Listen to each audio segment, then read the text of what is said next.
Hey guys what's up, आप कैसे हो? आई होप आप स्वस्थ हो, दुरुस्त हो, मस्त हो।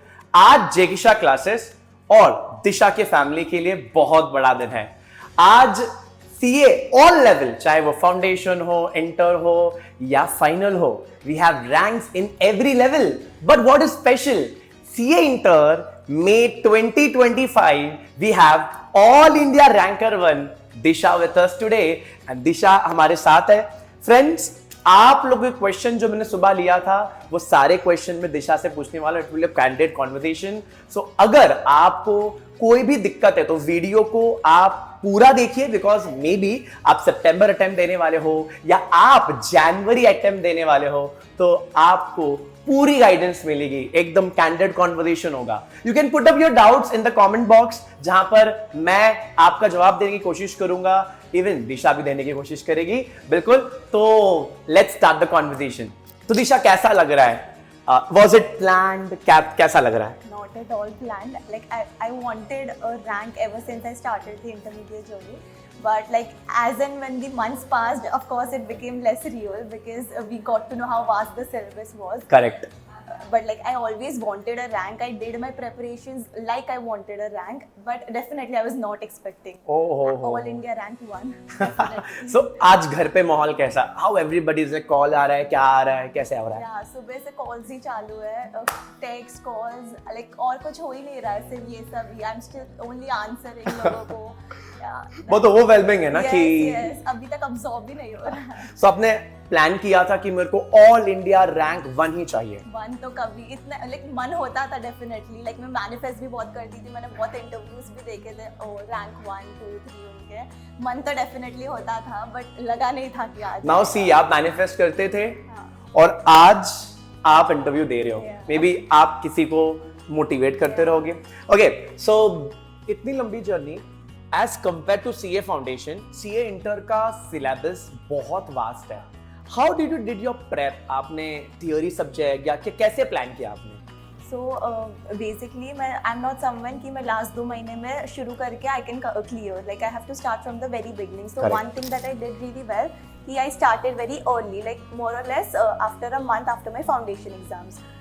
उसके बाद one thing I used to make sure कि जैसे ही क्लास में कुछ पढ़ा दिया तो मैं घर जाके वापस वो रिवाइज कर लूँ। Oh great. क्योंकि वरना फिर वो मुझे रजिस्टर नहीं होगा एंड फिर कुछ याद भी नहीं रहेगा जो सिखाया। करेक्ट। ये लाइक मैं लेक्चर्स के साथ यही फॉलो करती थी मोर और लेस। एंड मेन थिंग है कि मतलब ऐसे नहीं होना चाहिए एक दिन किया दूसरे दिन नहीं किया। So I used to do it more or less regularly only. उसके बाद for the 3 months I used to make goals. Like suppose मुझे मैंने subject wise किया था, तो सबसे पहले group 1 के subjects मैंने किए। Perfect. उसमें I used to plan कि 2 weeks में suppose ये subject, तो उसमें भी I used to plan कि हर एक दिन में मुझे कितने chapters या कितने accounting standards वो सब करने हैं। तो I used to track my progress every hour या every day. So that helped me a lot. So you started preparing group wise. और ये स्ट्रैटेजी वाज कि नहीं, जो सब्जेक्ट मेरा फेवरेट है, let's start with that. What was your strategy, group wise और how was it? Like सबसे पहले तो आई डिड थ्योरी सब्जेक्ट्स ताकि बाद में रिविजन का टाइम ज़्यादा मिले। सो आई कंप्लीटेड जैसे ही हमें जेके शाह क्लासेस खत्म हुई, so I did law and audit, I completed. उसके बाद लाइक मेरा थोड़ा अकाउंट्स का जो पेंडिंग था, जो क्लासेस में भी नहीं हो पाया, एंड ऐसे ही जो प्रैक्टिकल सब्जेक्ट्स के थोड़े थे, फिर I revised also the concepts. But सबसे पहले मैंने थ्योरी किया ताकि मल्टीपल रिविजन्स का टाइम मिल सके। Understood. That means students, if you are preparing for examination, theory subject को आपको पकड़ के रखना है सो दैट आप मल्टीपल रिवीजन करो। नो डाउट मैं थियरी सब्जेक्ट में और ज्यादा आऊंगा, बिकॉज मैं खुद एक थियरी सब्जेक्ट पढ़ाता हूं। बट लेट्स अंडरस्टैंड कि जब आप पढ़ाई कर रहे थे, so do you, as you said कि आपने अर्ली स्टार्ट किया था। अर्ली मींस आपने कब स्टार्ट किया था? लाइक आई थिंक फाउंडेशन के रिजल्ट, फाउंडेशन एग्जाम्स के बाद ही आई थिंक 1 वीक में इंटर के क्लासेस शुरू। Okay, you joined early bird batches so that आप जल्दी खत्म चालू कर पाओ, which will help you to end up the class early and आप ज्यादा प्रिपरेशन करो। There is a random question जो मुझे पूछा गया कि सर, आप ऑल इंडिया रैंक 1 से पूछो कितने बार रिवाइज करना पड़ता है? सो मेरे पास ऐसे काउंटिंग नहीं है स्पेसिफिक कि मैंने कितनी बार रिवाइज किया, बट मुझे ऐसा लगता था कि अगर सपोज ये चैप्टर या ये सब्जेक्ट को ज्यादा रिविजन चाहिए तो वो एक और बार कर लेती थी। मोर और less 2 to 3 revision, but like quality revision होना चाहिए। लाइक ज्यादा रिविजन करके भी like if you don't touch and go तो it does not make a lot. Correct. Do you think test, regular test, is it important? Very important. जो लोग अगर शायद स्किप कर रहे हैं तो उनको आप क्या बोलोगे? Don't skip it. उससे डिसिप्लिन आता है. सपोज यहाँ पे एवरी संडे टेस्ट होता था, so I had the discipline कि पूरे वीक भी टाइम पास नहीं कर रहा, I have to prepare for that also. तो I use to give more और less all the test and like suppose कभी कोई टेस्ट नहीं भी होता था तो it was uploaded on Google classroom, तो मैं वहाँ से चेक करके घर पे कर लेती थी. अंडरस्टूड. बट आप टेस्ट रेगुलरली देते थे. आपने एग्जाम के पहले फुल फ्लेजेड प्रीलिम्स लिखा था? प्रीलिम्स मैंने एमटीपीज, पीवाईक्यूज, आरटीपीज एंड जेके शाह के भी जो प्रीलिम्स थे वो सब किए थे. सब दिए थे? एवरीथिंग? लाइक जो इधर नहीं दे पाई थी वो मैंने घर पे किया था. बट आपने लिख के प्रैक्टिस जरूर किया था जस्ट टू अंडरस्टैंड कि आप उतने टाइम में एग्जीक्यूशन कर पा रहे थे. So friends, it is very important, जैसे आपने सुना कि टेस्ट लिखना और टेस्ट के अंदर वो प्रेप करना बहुत जरूरी है. मे बी ऐसा हो सकता है कि जब दिशा भी पढ़ाई करती होगी कि अगर 2 चैप्टर का टेस्ट है, उसका एक ही चैप्टर पढ़ के हुआ, बट स्टिल आप टेस्ट देते रहोगे. So just to make sure कि वो डिसिप्लिन मेंटेन रहे. Let's talk about subject wise also. बहुत बड़ा 2 ब्रॉड कैटेगरी है. First is practical, second is theory. लोगों को थियरी से बहुत डर लगता है. एज अ चार्टर्ड अकाउंटेंट आपको पता होगा कि आपने जब सीए की पढ़ाई करी तो आपको समझ में आया कि थियरी थोड़ा सा हैवी हो जाता है. How you manage, for example, how you manage law, how you managed audit, how you managed SM, एक overall strategy. सो लॉ में बेसिकली लाइक मैंने जैसे बोला लेक्चर्स देखने के बाद फिर मैं ऑनलाइन करती थी लॉ जेकेएससी से. सो जैसे ही मेरे लेक्चर्स हो जाते थे उसके बाद मैं घर पे वो चैप्टर कर लेती थी. मोर और लेस मैं ट्राई करती थी पैरेलली रहे ताकि बैकलॉग ना हो. तो जैसे वीडियो देख लिया वैसे ही चैप्टर पढ़ लिया. उसके बाद जब मैं रिवाइज करती थी मैं ट्राई करती थी कि सपोज बड़ा चैप्टर है तो मैं टाइम करती थी 1.5 आवर में ये चैप्टर हो जाना चाहिए ताकि वो 1.5 डेज में मुझे पता रहेगा कि कितने चैप्टर को कितना आवर अलॉट करना है. तो मेरे पास सारे चैप्टर का टाइमिंग्स था कि मुझे ये चैप्टर कितने घंटे में होता है मेरा. तो वैसे ही मैं क्विक रिवीजन पे थोड़ा फोकस कर रही थी क्योंकि 1.5 डेज में इतना थ्योरी बहुत डिफिकल्ट होता है. करेक्ट. तो बेसिकली वही था. You prepared your own notes और यू हैव लाइक क्या फैकल्टीज ने आपसे नोट्स थोड़े बनवाए थे वो यूज किया? Study mat, let's talk about study mat. So Amit sir के उनके जो रिटन नोट्स होते थे वो मैंने बहुत रेफर किए क्योंकि वो बहुत इजी टू अंडरस्टैंड है. मतलब एक दिन पहले भी तुम अगर वो ग्लांस कर लो तो बहुत हेल्प हो जाता है, पूरा कॉन्सेप्ट क्लियर हो जाता है. एंड मतलब ऐसे प्रोविजंस मैं मॉड्यूल से ही करती थी बिकॉज आफ्टर ऑल आईसीआई का एग्जाम है तो दे वांट की मॉड्यूल का ही लैंग्वेज पेपर्स में लिखे. करेक्ट. व्हाट अबाउट ऑडिट और एसएम?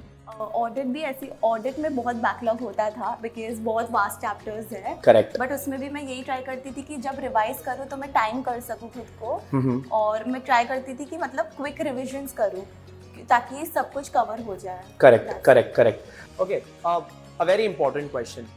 प्रैक्टिकल सब्जेक्ट में जब आप पढ़ाई कर रहे थे तो आपने नो डाउट क्लासरूम में तो हम लोग पढ़ाई करते ही है, हमने सम सॉल्व किया ही होगा, बट उसके बाद आपने फिर से प्रैक्टिस किया या आपने कैसे किया फॉर प्रैक्टिकल सब्जेक्ट्स? सो हमारे जेकेएससी टेक्स्ट बुक में से class work section, homework section, PYQ सब होते थे. तो क्लास वर्क जैसे क्लास में होता था वो भी मैं वापस घर पे जाके करती थी. बिकॉज़ क्लास वर्क में सारे न्यू वैरायटी के क्वेश्चंस होते हैं. ग्रेट. एंड उसके बाद मैं घर पे वो होमवर्क क्वेश्चंस एंड पीवाईक्यूज भी करती थी. ये सब होने के बाद फिर then I shifted to like अपने आईसीआई के एमटीपीज, आरटीपीज आफ्टर दैट. तो आपने कितने साल के एमटीपी आरटीपी किए थे? मैंने न्यू स्कीम के जितने थे मई 24, सितंबर 24. अंडरस्टूड. यानी कि नया सिलेबस आने के बाद से आपने सारे किए थे जस्ट टू हैव अ कि आपको पूरा एक बार पता होना चाहिए कि आपने क्या क्या किया हुआ है. Now there is a question. The question is that कभी कभी ऐसा होता है ना कि हम लेक्चर्स बैठ रहे हैं, पढ़ाई कर रहे हैं और रोज पढ़ाई हो रही है but you are not able to see the result क्योंकि मोटिवेशन कभी कभी डेड हो जाता है. तो ऐसे टाइम पे आप क्या करते थे? बहुत टाइम मोटिवेशन कम हुआ है. लाइक ऐसे बहुत मन भी करता था कि डिफर कर दूं, सितंबर अटेम्प्ट दे दूं, बट फिर आई वांटेड कि मतलब दे के खत्म कर दे एक बार. जितना आई वुड ड्रैग वो उतना और बढ़ता जाएगा. Correct. And like if you know set yourself for a challenge, मतलब अगर मई 25 करना ही है तो आपका स्पीड भी थोड़ा बढ़ जाता है, टाइम वेस्ट कम करने लग जाते हो. तो वो मेरा एक मोटिवेशन इंटरनल था. उसके बाद लाइक मुझे हमेशा से लाइक मेरे को मेरे पेरेंट्स को प्राउड करना था तो वो डेफिनेटली एक मोटिवेशन था. They are. या That कभी लाइक बहुत लो फील होता था तो I would talk to my sister, she would always cheer me up and I would watch videos on YouTube also. मैंने बोला ना इंटरव्यूज के, I would watch a lot of videos कि how they feel when they come all India rank 1 2 3. how are you feeling? अब कैसा लग रहा है? बढ़िया। Unbelievable. मतलब कभी अपन प्लान नहीं करते ना कि Yeah. हम ऑल इंडिया रैंक आने ही वाला है, मतलब तैयारी करते रहते हो। सो कभी कभी होता है कि हम मोटिवेशन से डेड हो जाते हैं, मतलब नहीं पता चल रहा है, आप डायरेक्शन लेस हो। तो ऐसे केस में जैसे कि मैं भी जब पढ़ाई कर रहा था तो मैंने भी अपने दिमाग में ये सोचा था कि करना है, फिर माइंड को डिस्ट्रैक्ट करने के लिए थोड़ा यूट्यूब देख लिया, थोड़ा गाना सुन लिया, but you have to fight back. Now I have a question that is it very important to start early? I think it works in my favor always. I don't wait till the last minute. I always start as soon as the classes start. So ये मेरा हमेशा से रहा है कि जैसे ही suppose school में या कॉलेज में या कुछ भी कहीं भी if they have taught it, मुझे भी करना होता है, वरना मुझे अंदर से ही नॉर्मल फील नहीं होता that I am being left behind.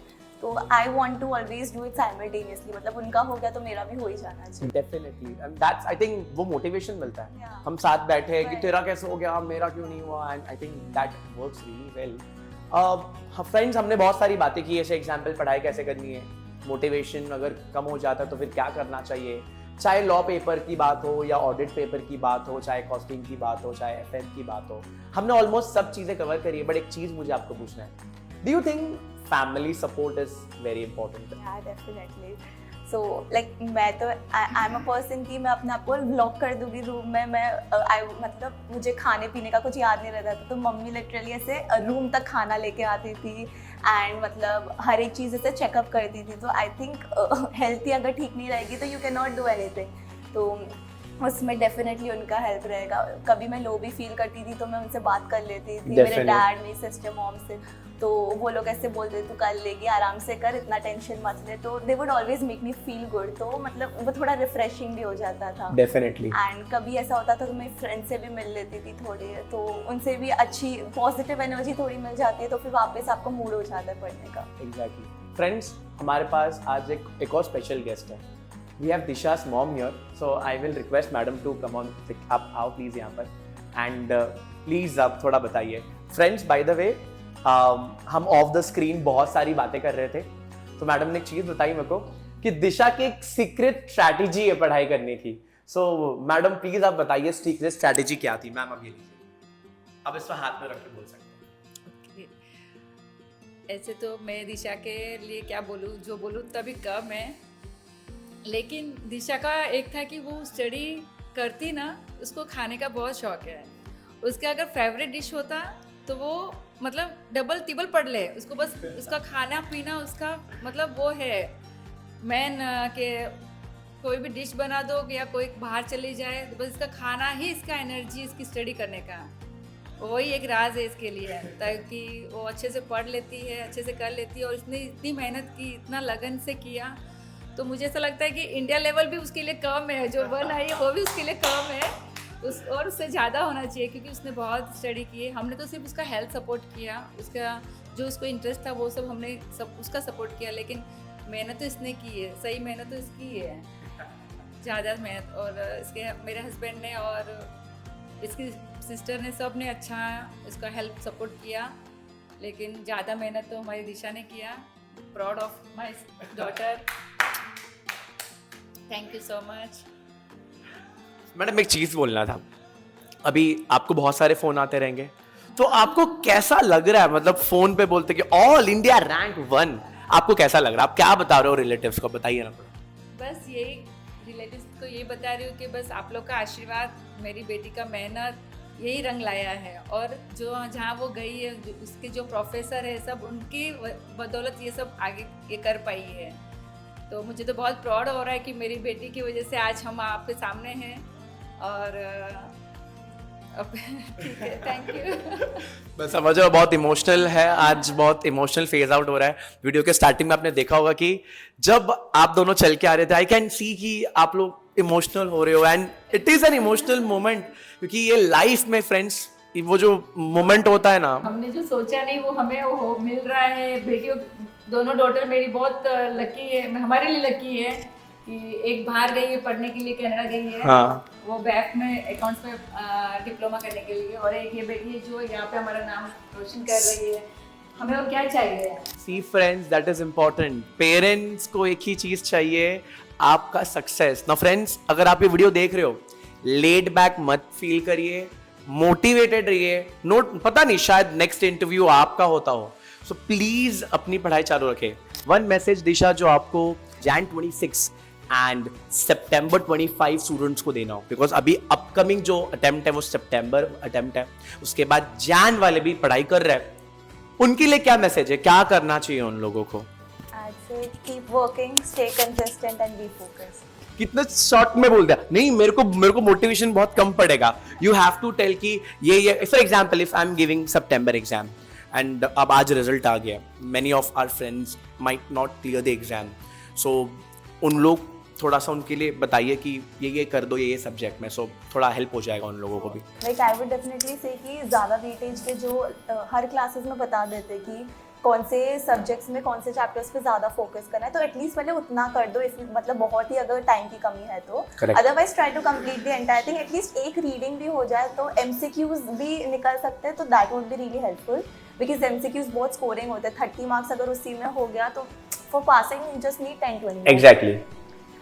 And for after that, like syllabus, try to complete at least 1 month before the exams. तो वो last month में आप revisions कर सकते हो, multiple revisions, उसको भी time करो ताकि 1.5 days में बहुत help होगा। Great. और PYQs, MTPs, RTPs, I think ICI के करने बहुत important है, because like हमारे अटेम्प्ट में भी कॉस्टिंग में बहुत सारे क्वेश्चंस थे जो MTPs How much is scored in costing? 93। Friends मुझे पता 93, बट मुझे उससे बुलवाना था 93 friends. 93 is a very huge marks in costing. So congratulations, आज आपका दिन है। और ऐसे ही आप CA फाइनल में भी इसी तरीके से रैंक लाइए। Make us proud, make JK Shah classes as proud. And friends, आज के लिए बस इतना ही। आप लोग प्लीज कमेंट करके बताइए कि आपकी तैयारी, आपका अटेम्प्ट कौन सा है। Congratulate her because it's a big day for her, and please make sure कि आप ये इस वीडियो को मैक्सिमम शेयर करें। सो मिलता है अगली वीडियो में, तब तक के लिए bye bye, take care and stay tuned for awesome lessons. Bye bye guys.